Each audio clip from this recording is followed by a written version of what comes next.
Bonsoir chers amis et visiteurs du blog supersenior.ch. Je ne sais pas si vous connaissez le site atlantico.fr.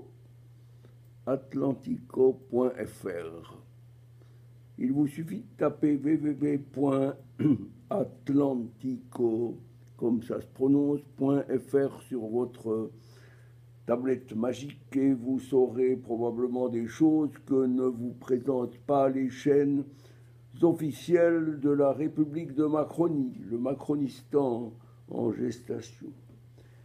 Je tombe à l'instant sur un sujet développé par Atlantico, justement, parlant des bouleversements qui se préparent en France. Or, comme vous le savez, en France, il est probablement interdit ou il n'est pas permis, selon de quel côté on se place, il n'est pas permis de publier des informations quant à certaines statistiques qui pourraient peut-être un peu gêner ceux qui ne voient pas plus loin que le bout de leur étrange lucarne. Eh bien, si vous voulez savoir le nombre de musulmans qui sont en France, je ne dis pas ça d'une manière négative, je constate simplement que nous faisons face à une substitution de population et de civilisation qui a été dûment programmée par des instances venues d'ailleurs.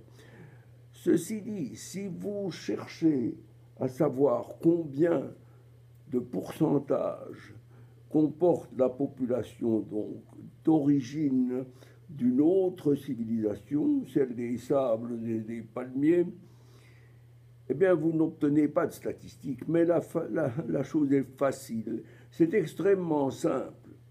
Quand vous lisez maintenant qu'en France, 18% de prénoms arabo-musulmans ont été dénombrés, eh bien, cela fait tout simplement penser au fait qu'il y a environ 18 à 20% de population d'origine hors européenne en Suisse, d'origine non chrétienne, et voilà ce qui fait réfléchir. Vous n'osez pas le dire?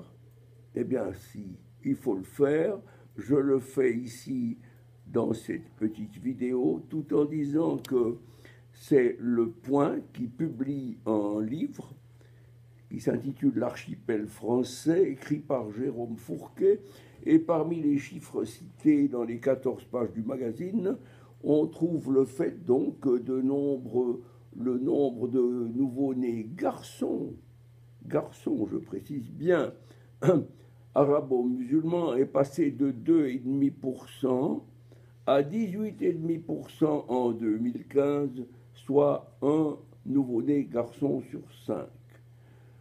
Le Point souligne donc l'attachement de très nombreux Français issus de l'immigration au modèle républicain, mais tout en disant qu'on compterait par exemple environ 300 musulmans sur le porte-avions Charles de Gaulle, soit 10% de l'effectif du bâtiment, ce qui vous laisse facilement augurer de l'avenir.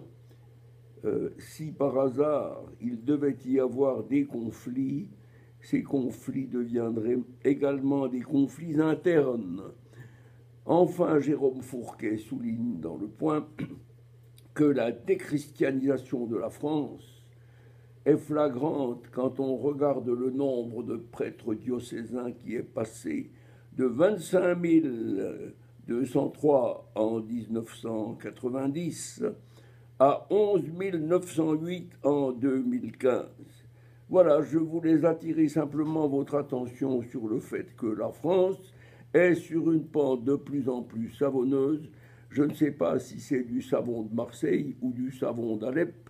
Toujours est-il qu'il faudra drôlement pédaler pour remonter la pente, et c'est à cette tâche qu'il faudra que ceux qui veulent une France chrétienne devront s'atteler sans plus tarder.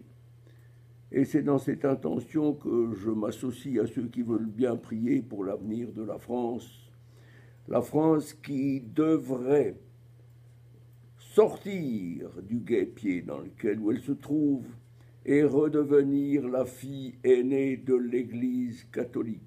Je sais que ça, c'est une phrase qui va drôlement gêner un peu certaines personnes, mais que voulez-vous, l'histoire est là, et c'est cette histoire de la France chrétienne que je défends envers et contre tout.